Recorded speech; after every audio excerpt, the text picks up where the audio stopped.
శ్రీ సచ్చిదానంద సమర్థ సద్గురు సాయి మహారాజ్కి జై.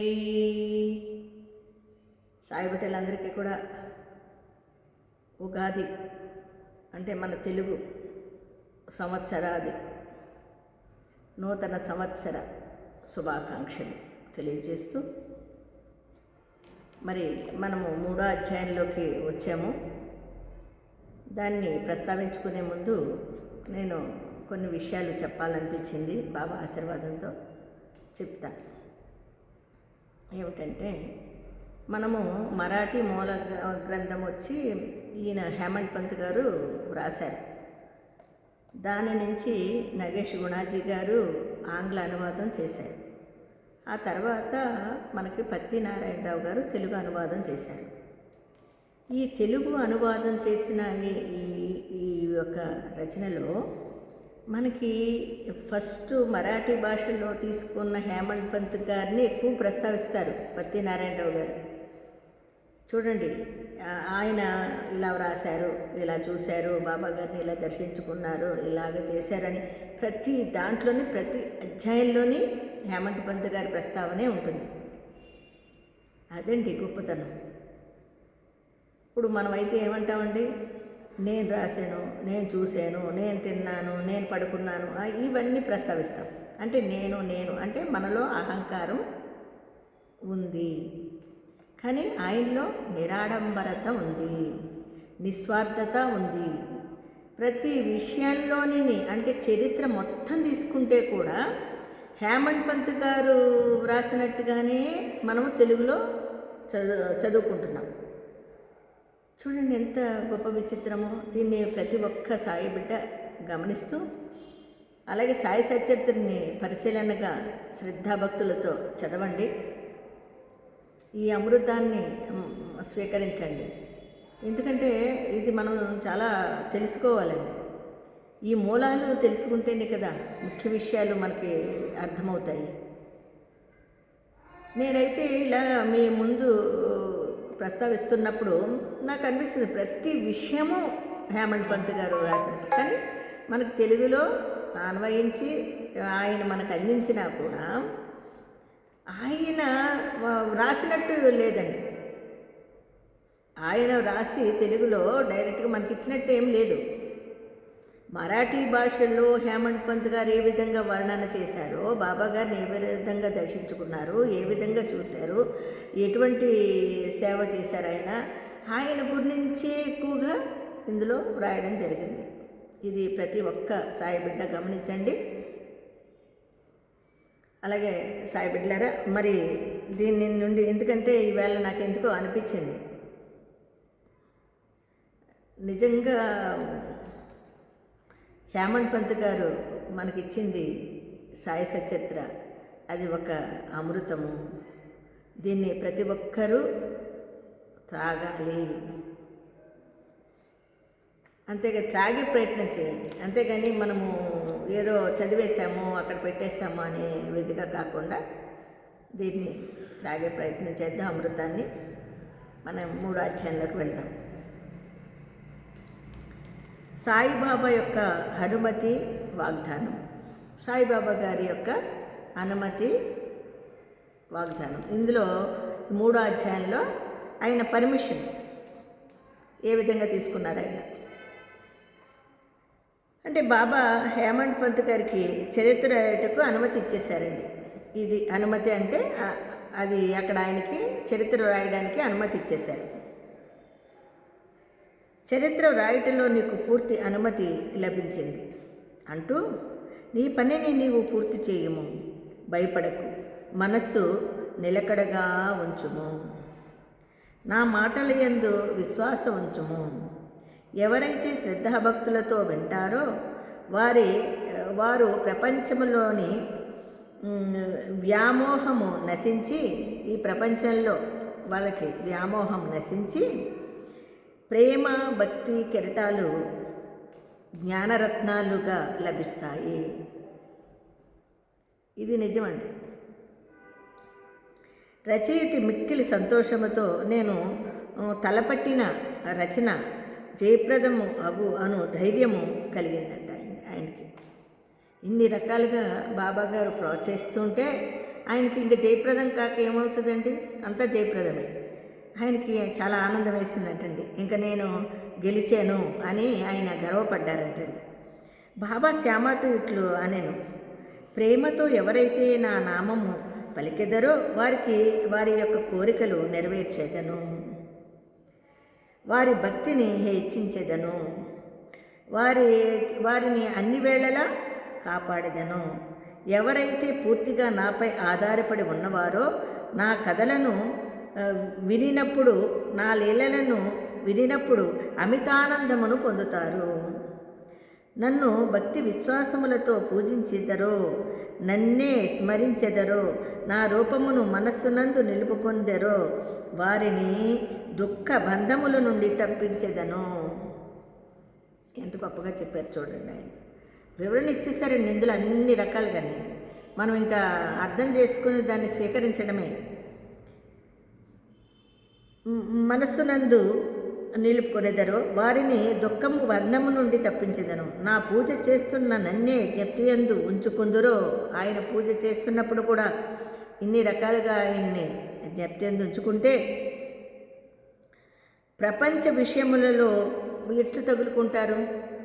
ఇంకా మనని ఈ ప్రపంచంలో ఈ మానవులతో, మన చుట్టూ ఉండే మన స్నేహితులతో కానీ ఇతరులతో కానీ ఎవరితో అయినా మనము కలిసినప్పుడు వాళ్ళు చెప్పే విషయాలు మనకి అంటమండి. చెడు కానీ మంచి కానీ మనకి ఇంకా అంటాం. మనం ఎలా తగులుకొని ఇంత గొప్పగా భగవంతుని పాదాల దగ్గరికి వచ్చేసిన తర్వాత ఇంకా ప్రపంచ విషయాలు మనకి ఎందుకు తగులుకుంటాయి, మనల్ని బాధించవు. దీన్ని ప్రతి ఒక్కరూ గుర్తించండి.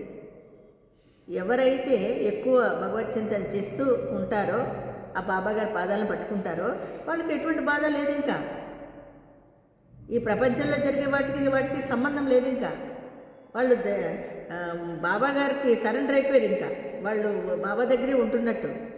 మరి ఆ విధంగా మనమందరం కూడా ప్రయత్నించాలి కదండి. సాయిబిడ్డలారా, మీరందరూ కూడా బాబా దగ్గర మన అందరం అలా ఉండేలాగా ప్రయత్నిద్దాం. నా రూపమును మనసునందు నిలుపుకొనేదరో వారిని దుఃఖబంధము నుండి తప్పించుటే కాక మరి ప్రాపంచిక విషయాల్లో ఎట్లు తగలిపోకుండా నా కథలను వినినచో సకల రోగములు పోవును. అలాగనే రోగములు పోవుటియే కాక నా మార్గమున నా భక్తుల యొక్క గర్వము అహంకారము తొలగి శాంతి కలుగును. అలాగే సాయి సాయి అనినంతనే నా నామమును చేసిన చెడు మాటలు వినిన పాపములు తొలగును. ఎంత గొప్పగా చెప్పారు చూడండి. అదే చెప్తున్నానండి ఇప్పుడు దాకా. ఆయన్ని ఎవరైతే ఆయన నామస్మరణని ఆయన్ని కళ్ళ నిండుగా పెట్టుకొని, ఆయన హృదయ నిండుగా పెట్టుకొని ఎవరైతే సాయి సాయి అని నిరంతరము స్మరిస్తూ ఉంటారో వారందరికీ కూడా అసలు ఎనలేని ఆనందం కలుగుతుంది. సుఖంగా సంతోషంగా జీవిస్తారు. ఇదే కదండి ప్రతి ఒక్కరూ కోరుకోవాల్సింది. కోరుకుందాం కదా. భక్తులకు వేరువేరు పనులను నియమించారు బాబాగారు. అందరూ ఒకే పనులు చేయలేరు కదండి. బాబాగారు కూడా అదేవిధంగా ఆయన్ని కొలుచుకున్నప్పుడు, ఆయన్ని తలుచుకున్నప్పుడు, ఆయన్ని స్మరిస్తున్నప్పుడు, ఆయన్ని పూజిస్తున్నప్పుడు ఆయన కూడా ఆ భక్తుల మీద అటువంటి ప్రేమని చూపిస్తారు. అదేవిధంగా ఆయన ఒక్కొక్కరికి అంటే వాళ్ళ యొక్క భక్తిని బట్టి, వాళ్ళ యొక్క భావాలను బట్టి వారికి వేరు వేరు పనులు అప్పచెప్పేవారంటండి. అవి ఎలా ఉంటాయంటే భక్తునికి రకరకాల పనులను ఇస్తారు. కొందరు దేవాలయములు కడుగుతారు, మరికొందరు మఠములను, మరికొందరు తీర్థయాత్రలు, కొందరు మెట్లు నియమించుట, ఇలా రకరకాల పనులు చేస్తూ ఉంటారు. బాబా జీవిత చరిత్రను వర్ణించువారెవరు చూడండి. నిజమే కదా. ఎలా వర్ణిస్తాం ఆయన్ని? అసలు ఏ రకంగా వర్ణించగలం మనం? ఎంతసేపటికి సాయి సాయి అని నామస్మరణ చేస్తే చాలు, ఇంకా ఆయనకి దగ్గర అయినట్టే మనం. ఇలా రకరకాల పనులను బాబా ఇస్తారు. అలాగే మనం కూడా ఆయన్ని ఎన్ని రకాలుగా వర్ణించగలము? సాయి యొక్క కరుణ కదిన కార్యములను నెరవేర్చుటకు, అంటే సాయి యొక్క కరుణ కఠిన కార్యములను కూడా నెరవేర్చును. ఇక్కడ చూడండి, సాయి మనకి ఒక్కొక్కరికి ఒక్కొక్క పనిని అప్పచెప్పినా ఆయన కరుణ కఠినమైన కార్యక్రమాలని కూడా, అంటే అవి బాబోయ్ అని భయపడుతూ ఉంటాను చూడండి, ఆ విధంగా ఉండే కార్యక్రమాలని కూడా నెరవేరుస్తారంట, మనకి శుభప్రదం చేస్తారు. నాకు శక్తిని ఇచ్చినది నేను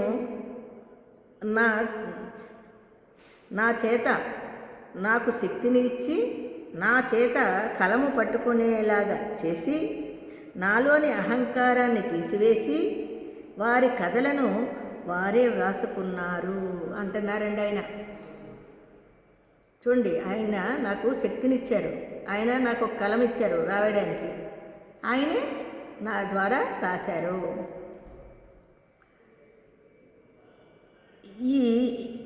ఇవి అని ఈ గౌరవము సాయిబాబాకే చెందుతుంది, అంతే కదండి. మరి ఇంత చేసిన మహానుభావుడికి చెందుతుంది, కానీ మనకెందుకు చెందుతుందండి? చెందుతుంది. బ్రాహ్మణుడనైన నేను శృతి స్మృతి అను రెండు కండ్లు లేకున్నను, అంటే శృతి స్మృతి అను రెండు కండ్లు లేకున్నను ఈ చరిత్రను నేను ఎలా వ్రాయగలను? ఎంతో గొప్పగా వర్ణించుకున్నారు చూడండి ఆయన. నిజమే కదండి.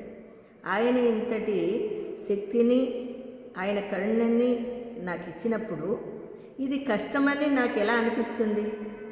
ఎంత కష్టమైనా కూడా అది ఈజీగానే ఉంటుంది. నాకు రెండు కళ్ళు ఇచ్చాడు ఆయన, అంటే శృతి స్మృతి అను రెండు కళ్ళు లేకుంటే, ఈ కళ్ళే లేకుంటే నేను నిజంగా వ్రాయగలనా? నేను వ్రాయలేను. హార్మోనియమునకు కానీ వేణువునకు కానీ ధ్వనులు ఎట్లు వచ్చినావో తెలియవు. చూడండి, హార్మోనియమునకు కానీ వేణువునకు కానీ ధ్వనులు ఎట్లు వచ్చినవో తెలియదు, దానిని ఇంచిన వారికి తప్ప, దానిని వాయించిన వారికి తప్ప. అబ్బా, ఎంత గొప్పగా వర్ణించారు చూడండి, అంతే కదండి. హార్మోనియానికి కానీ వేణువునికి కానీ ధ్వనులు వస్తాయి, అది ప్రాక్టీస్ చేసి చక్కగా పాట రూపంగాని మాట రూపంగాని రకరకాలుగా వాయిస్తూ ఉంటారండి. అది ఆ వాయించిన వారికి తెలుస్తుంది కదా. మరి అలాగే ఇన్ని రకాలుగా ఆయన్ని ప్రోత్సహించి వెనక నుండి ఆయనకి ధైర్యం చెప్పి ఆయనలో అహంకారం నిర్మూలించి అన్నీ చేసింది మహానుభావుడు ఎవరండి? మన సద్గురు సాయినాథులు. మరి ఆయనకి అన్నీ అప్పుడు వచ్చినట్టే కదా. అలా చంద్రకాంతము ద్రవించుట, సముద్రము ఉప్పొంగుట వాని వల్ల జరగవు, అవి చంద్రోదయం వల్లే జరుగుతాయి, అంతే కదండి. మరి ఈ విధంగా ఆ మహానుభావుడికి, బాబాగారికి మనం పాదాభివందనాలు చేసుకుంటూ 3వ అధ్యాయంలో మళ్ళీ రేపు కలుసుకుందాం. సాయిరామ్.